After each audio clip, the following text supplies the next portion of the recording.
Welcome to the Good for America podcast. I'm your host, former Congressman Bob Good, former chair of the House Freedom Caucus.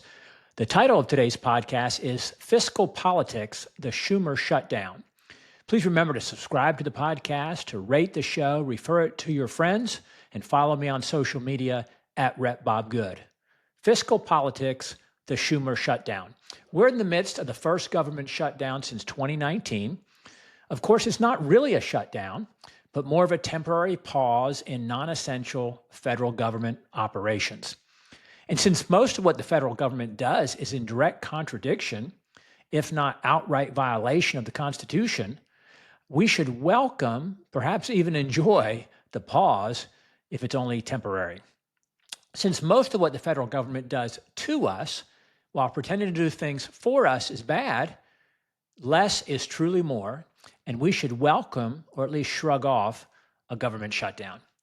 In fact, the media wasn't, if the media wasn't consumed by it with the relentless coverage of what isn't happening in Washington, most Americans wouldn't even know about the so-called government shutdown. If you're listening or watching this podcast, I doubt the federal government is doing much of anything for you apart from safety and security. The federal government exists to protect us from foreign adversaries. That's our national defense, our homeland security, and to protect our God-given rights and freedoms. They do the first one pretty well, national defense, national security. The second one, they don't do very well. So back to the so-called shutdown. I suspect it'll last a few days for Chuck Schumer to appease his AOC wing of the party. Chuck Schumer is trying to fend off a potential challenge to him within his party as the Senate leader. He also is afraid of a primary challenge from AOC. So I suspect that Schumer will have the shutdown last for a few days to show that they were, quote, fighting for something. And then it'll reopen with Democrats getting some promises from Republicans to listen to or address some of the things that Democrats are concerned about. But how is this so-called shutdown impacting your life? What consequences are you suffering because the federal government is not fully open? All defense, security, and public safety operations continue. Social Security checks will continue to be mailed out. Mail service in the post office will continue to operate to the degree they do anyway. It just took me 16 days recently to receive a birthday card. But so while media and the politicians are obsessed with the shutdown, who really cares? Turn off the news, accept this podcast, and just forget about it. Heck, I even pushed for government shutdowns during my 4 years in Congress. I wanted House Republicans, especially during the last 2 years when we had the majority, to shut it down rather than continue to fund Democrat policies. I always believed that we could win a shutdown fight if we had the toughness, the resolve, the courage to do so. The House Republicans over the previous 2 years could have just stopped giving Democrats the money to fund their policies and their government. And in fact, he who cares least about the consequences, in this case, the full operation of the federal government, is going to win. Again, he who cares least about the consequences, in this case, the full operation of the federal government, is going to win a shutdown fight. Democrats are addicted to government. Democrats believe government is God, or at least the replacement or substitute for God. Democrats believe constitutional limitations on the federal government to be, at best, an annoyance. Democrats believe in government as the super nanny, the provider of all things, taking from you your resources and your freedoms and deciding what you get and under what conditions you get them. Democrats believe government is the end-all, be-all, and the answer to everything. Of course, the federal government is not the answer to much of anything, but it's certainly the cause of many problems. The federal government makes most things worse and does a terrible job at nearly everything it does or almost everything that it touches.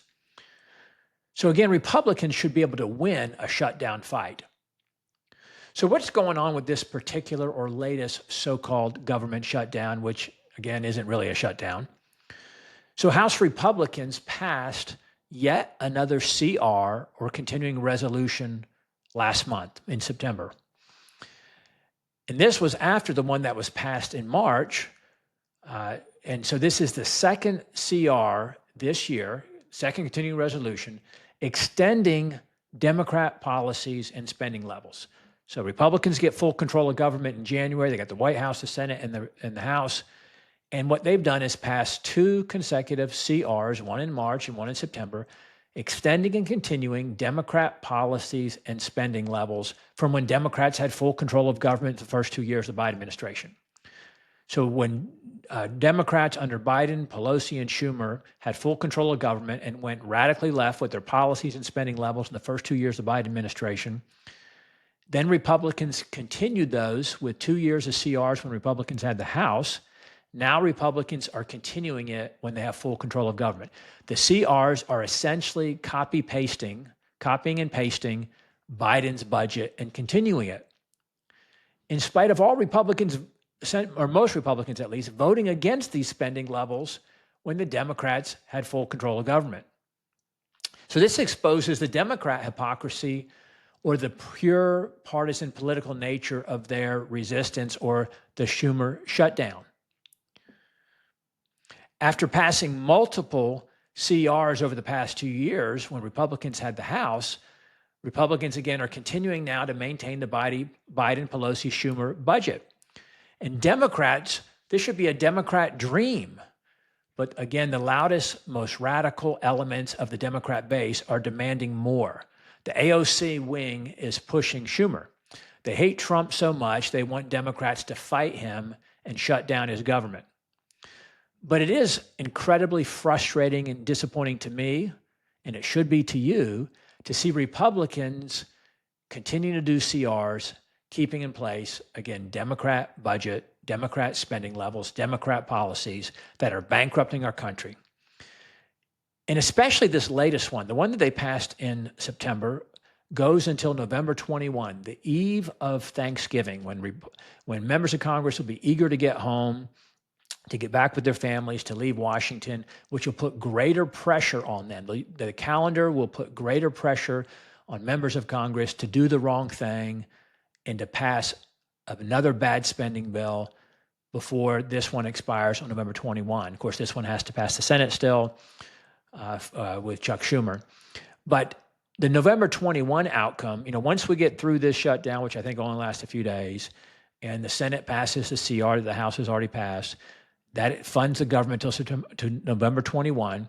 And once that one takes place, the next funding mechanism, I don't think there's any chance that's going to be good. Sadly, you have currently conservative House Republicans who over the last 2 years, when we only had the House, they would not vote for and vowed to never vote for a CR. But now they're voting for the same kind of a CR out of obedience to President Trump. While the White House and the Senate control is different, again, the policies and the spending levels that they're voting for with CRs are not different. What is different is the debt is worse because we've never had nearly $38 trillion in debt as we do now. The debt is going up by about $200 billion a month.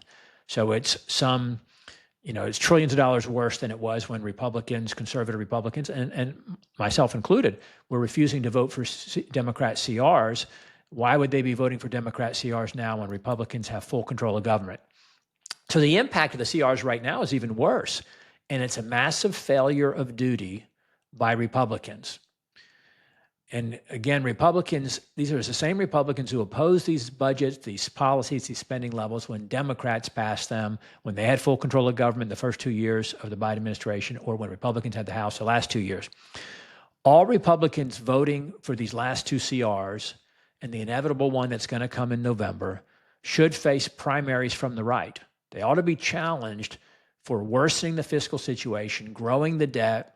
Republicans will run next year in the midterms on $40 trillion in debt, all on them with having the House, the Senate, and the White House. As you know, we have an affordability crisis in this country, and it's not getting better, and Republicans are failing to address it. Housing costs, whether you're buying or you're renting, inflation, that hasn't went down, obviously. It may have slowed, but it hasn't went down. Whatever modest inflation now as it slowed is layered on top of the massive inflation of the 2 years of the Biden, or the 4 years of the Biden administration. grocery costs, energy costs, utility costs, gasoline costs, and interest rates. These are hurting the American people, and the spending levels of the federal government, perpetuated and continued by Republicans, is making all of this worse. All government spending hurts the American people, hurts the American citizens, especially lower income, fixed income individuals, seniors, young people, working middle class Americans. All government spending is borrowed, and it therefore results in higher taxes, more inflation, less purchasing power for your dollar, more debt that has to be paid in the future by our kids and our grandkids, and higher interest rates as a result of the debt. So what Republicans are doing with these CRs is terrible, and it's inexcusable as the party of fiscal responsibility, or at least the party that's supposed to be the party of fiscal responsibility. That said, Democrats do want to make it worse, and that's what this shutdown is about, in part at least. The Democrats, the last two shutdowns in 2019 and 2013 were initiated by Republicans. In 2013, Republicans were fighting Obamacare, and so therefore they were trying to reduce spending and to reduce government. Ultimately, Republicans gave in and they weren't able to overturn Obamacare. In 2019, Republicans, when President Trump was in the White House, were trying to get more money for the border wall and border security. So they were trying to keep us safer. They ultimately were not successful in doing that. This time, it's the Democrats who are shutting down the government. This is the Schumer shutdown, and they're fighting for more government and more spending. So again, Democrats are worse on spending, worse on growing government than Republicans. But again, the spending that the Democrats are trying to get out of this shutdown fight is on top of their budget, their CRs that were passed by Republicans in March, and the House at least back in September. Democrats now want the very modest Medicaid and welfare cuts that were in the big ugly bill. They want those canceled. That was $1 trillion or so worth of cuts to Medicaid and welfare in the big ugly bill that was spread out over 10 years. But most of those cuts won't even go into effect until after the next year's midterm election, so 2027 or even later, 2029. Democrats also, during the shutdown fight, they want to extend or make permanent the massive expansion of Obamacare that took place under Joe Biden during COVID. Taxpayers are now paying 90% of the cost of Obamacare for millions of more people who were added to Obamacare during COVID under Biden, even for folks up to incomes of $600,000. And this is costing us $30 to $40 billion a year. It's fraught with waste and abuse, and it's essentially enriching insurance companies. These indefensible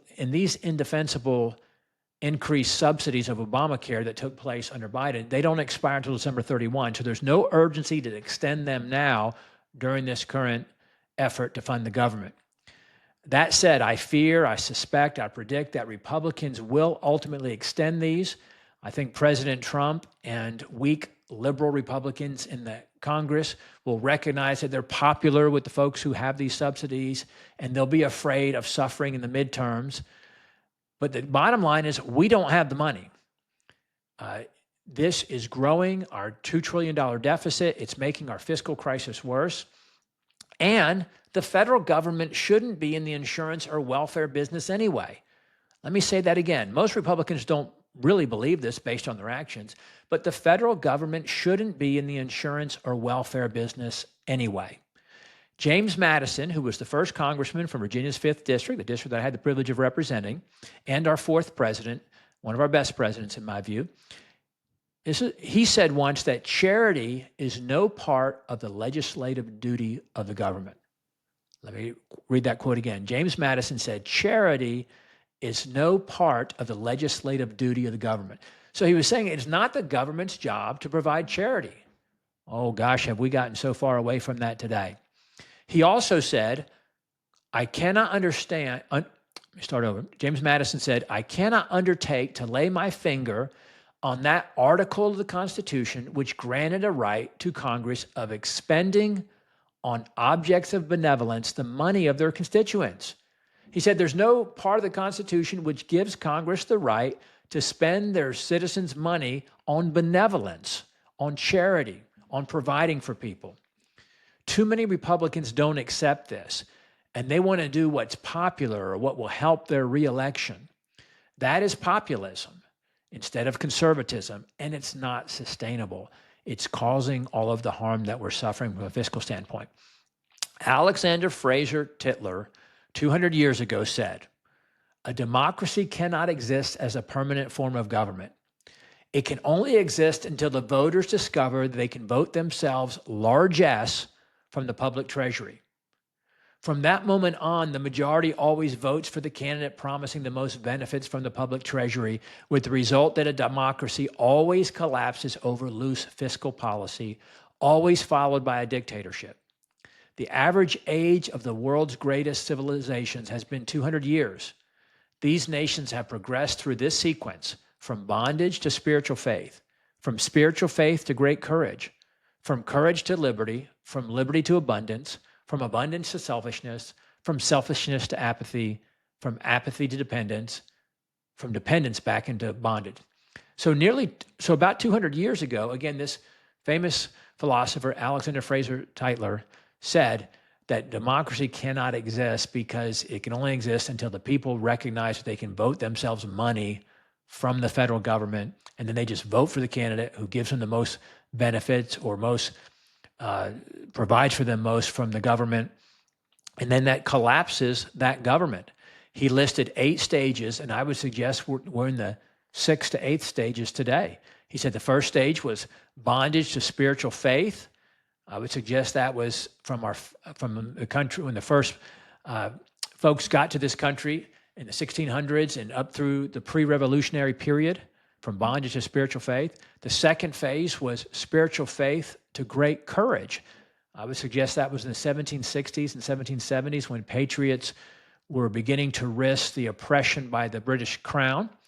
And then the third phase was courage to liberty. And I would suggest that was the Revolutionary period, the Declaration of Independence through the ratification of the Constitution and the victory in the Revolutionary War. Then the fourth phase was liberty to abundance. And I would suggest that's the late 1800s to the mid 1900s. Then abundance to selfishness. I would suggest we went from abundance to selfishness in the 1960s and beyond.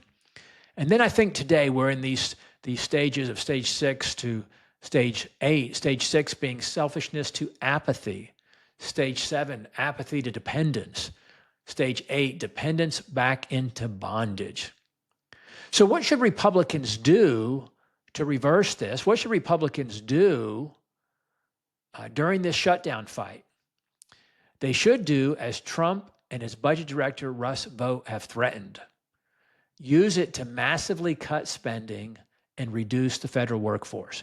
President Trump and budget director Russ Vought have said, hey, Democrats don't shut the government down, or we're going to use this opportunity to massively cut spending that we don't have the money for during a shutdown, and we're going to cut federal workers, reduce the federal workforce. Don't let us down. Don't let this be an empty threat. They need to follow through and do this. Democrats clearly stand for 3 million federal workers, believing that the purpose of government is to employ unaccountable bureaucrats, 90% of whom voted for Kamala Harris and vote Democrat. But the federal government's not a jobs program. The federal government is supposed to be about doing the things that are authorized for it to do in the Constitution for the American people, to keep them safe and secure and to protect our constitutional freedoms, our God-given rights and liberties. Republicans should stand not for the 3 million federal employees, as Democrats do, but the 300 million plus American citizens.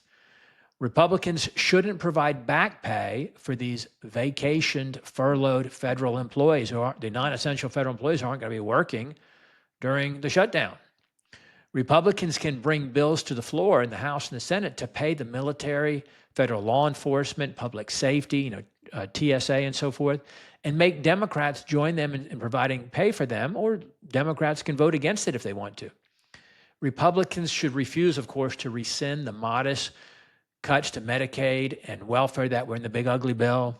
Republicans should let the enhanced Obamacare subsidies that expire on December 31, let those expire, of course, not let Democrats pressure them into extending or making those permanent.